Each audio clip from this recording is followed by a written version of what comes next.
mean, that's definitely a blessing.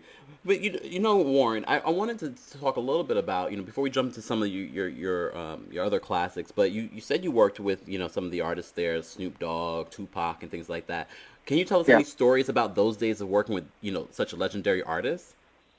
Well, one of the great stories that I remember is knowing the fact that Tupac was in jail Hmm.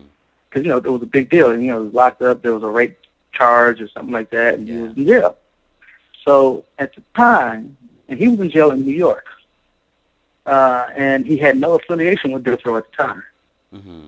So we were in the studio. Suge had us doing remakes of like every old hit record, like just in case somebody wanted to sample a song, he wanted us as a band to get together and remake the songs, so Wow. he wouldn't have to actually use the original record. So we were in the studio re-recording Al Green's "Love and Happiness." I'll Hmm. never forget this. The way it was set up, the drummer was in the drummer and somebody else. I think the organ player was in the vocal booth in the live room playing. I was in on a keyboard inside the studio, Hmm. and we're playing, and the door opens and Tupac walks in the door, Oh, shoot. and and everything stops. We're like, whoa! He looks a little scruffy, like unshaven with sweats on, and and just kind of weird, you know what I Hmm. mean? Yeah. And we stop playing. He lifts his hands up like in like the victory pose. He's like, I'm home. I'm home. I'm back. He said, I'm signing. He yelled it, and it's only like a few of us in the room. He said, I'm signing the Death Row Records. I'm starting my album tomorrow. I want all y'all to come back tomorrow.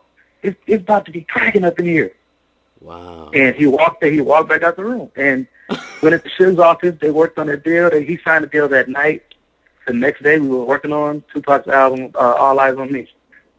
I mean, Tupac is legendary, and there's such a respect for him, and he's greatly missed in hip hop.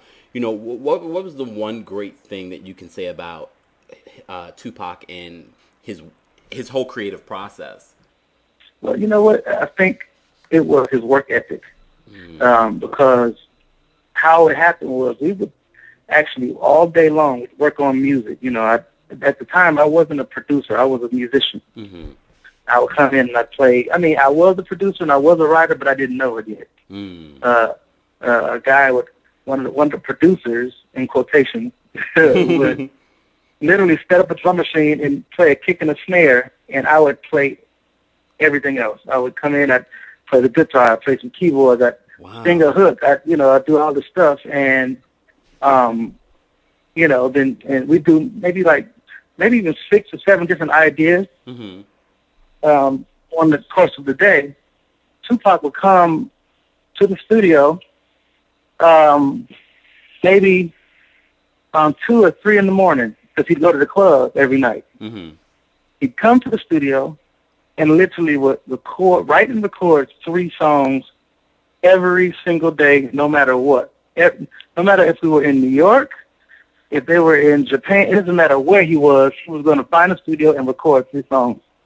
And that's Wow. probably the reason, well, I know that's the reason why he had, after he passed, 115 more albums Yeah. because Wow. he recorded every day, like every single day without fail, 3 songs. Wow. That's And incredible. and his writing process was crazy. He would listen to the track and just scribble some stuff on the paper and go in the booth and just spit out a whole song.